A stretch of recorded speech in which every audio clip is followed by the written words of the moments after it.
El presupuesto.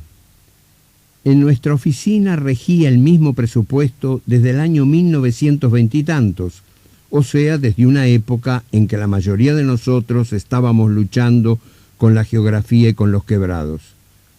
Sin embargo, el jefe se acordaba del acontecimiento y a veces, cuando el trabajo disminuía, se sentaba familiarmente sobre uno de nuestros escritorios y así, con las piernas colgantes que mostraban después del pantalón unos inmaculados calcetines blancos, nos relataba con su vieja emoción y las 598 palabras de costumbre el lejano y magnífico día en que su jefe, él era entonces oficial primero, le había palmeado el hombro y le había dicho: «Muchacho, tenemos presupuesto nuevo», con la sonrisa amplia y satisfecha del que ya ha calculado cuántas camisas podrá comprar con el aumento.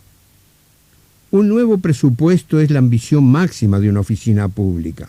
Nosotros sabíamos que otras dependencias de personal más numeroso que la nuestra habían obtenido presupuesto cada 2 o 3 años y las mirábamos desde nuestra pequeña isla administrativa con la misma desesperada resignación con que Robinson veía desfilar los barcos por el horizonte, sabiendo que era tan inútil hacer señales como sentir envidia.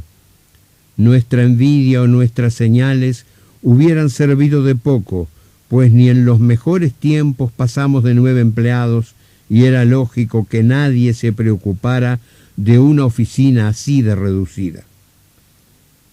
Como sabíamos que nada ni nadie en el mundo mejoraría nuestros gajes, limitábamos nuestra esperanza a una progresiva reducción de las salidas y en base a un cooperativismo harto elemental, lo habíamos logrado en buena parte. Yo, por ejemplo, pagaba la yerba, el auxiliar primero el té de la tarde, el auxiliar segundo el azúcar, las tostadas el oficial primero y el oficial segundo la manteca. Las 2 dactilógrafas y el portero estaban exonerados, pero el jefe, como ganaba un poco más, pagaba el diario que leíamos todos. Nuestras diversiones particulares se habían también achicado al mínimo.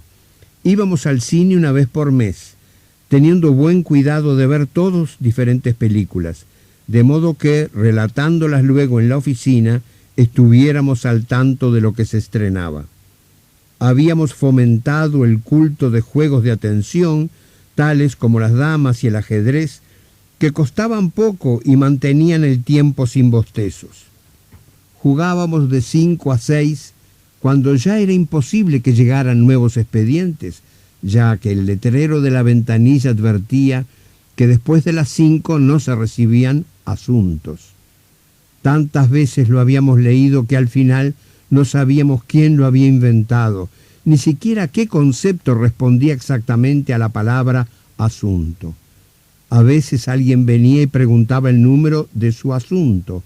Nosotros le dábamos el del expediente y el hombre se iba satisfecho, de modo que un asunto podía ser, por ejemplo, un expediente. En realidad, la vida que pasábamos allí no era mala.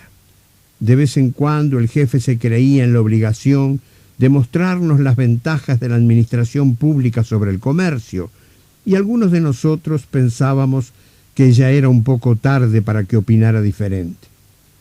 Uno de sus argumentos era la seguridad de que no nos dejarían cesantes.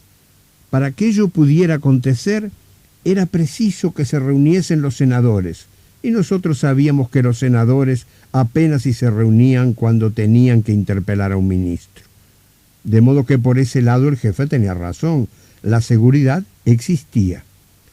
Claro que también existía la otra seguridad, la de que nunca tendríamos un aumento que nos permitiera comprar un sobre todo al contado. Pero el jefe, que tampoco podía comprarlo, consideraba que no era ese el momento de ponerse a criticar su empleo ni tampoco el nuestro. Y como siempre, tenía razón. Esa paz ya resuelta y casi definitiva que pesaba en nuestra oficina, dejándonos conformes con nuestro pequeño destino y un poco torpes debido a nuestra falta de insomnios, se vio un día alterada por la noticia que trajo el oficial segundo. Era sobrino de un oficial primero del ministerio y resulta que ese tío, dicho sea sin desprecio y con propiedad, había sabido que allí se hablaba de un presupuesto nuevo para nuestra oficina. Como en el primer momento no supimos quién o quiénes eran los que hablaban de nuestro presupuesto, sonreímos con la ironía de lujo que reservábamos para algunas ocasiones, como si el oficial segundo estuviera un poco loco o como si nosotros pensáramos que él nos tomaba por un poco tontos. Pero cuando nos agregó que, según el tío, el que había hablado de ello había sido el mismo secretario, o sea, el alma parens del ministerio, sentimos de pronto que en nuestras vidas de 70 pesos algo estaba cambiando, como si una mano invisible hubiera apretado al fin aquellas de nuestras tuercas que se hallaba floja, como si nos hubieran sacudido a bofetadas toda la conformidad y toda la resignación. En mi caso particular, lo primero que se me ocurrió pensar y decir fue lapicera Fuente. Hasta ese momento yo no había sabido que quería comprar una lapicera Fuente, pero cuando el oficial segundo abrió con su noticia ese enorme futuro que apareja toda posibilidad, por mínima que sea, enseguida extraje de no sé qué sótano de mis deseos una lapicera de color negro con capuchón de plata y con mi nombre inscripto. Sabe Dios en qué tiempos se había enraizado en mí. Vi y oí además cómo el auxiliar primero hablaba de una bicicleta y el jefe contemplaba distraídamente el taco desviado de sus zapatos y una de las dactilógrafas despreciaba cariñosamente su cartera del último lustro. Vi y oí además cómo todos nos pusimos de inmediato a intercambiar nuestros proyectos, sin importarnos realmente nada lo que el otro decía, pero necesitando hallar un escape a tanta contenida e ignorada ilusión. Vi y oí además cómo todos decidimos festejar la buena nueva, financiando con el rubro de reservas una excepcional tarde de bizcochos. Eso, los bizcochos, fue el paso primero. Luego siguió el par de zapatos que se compró el jefe.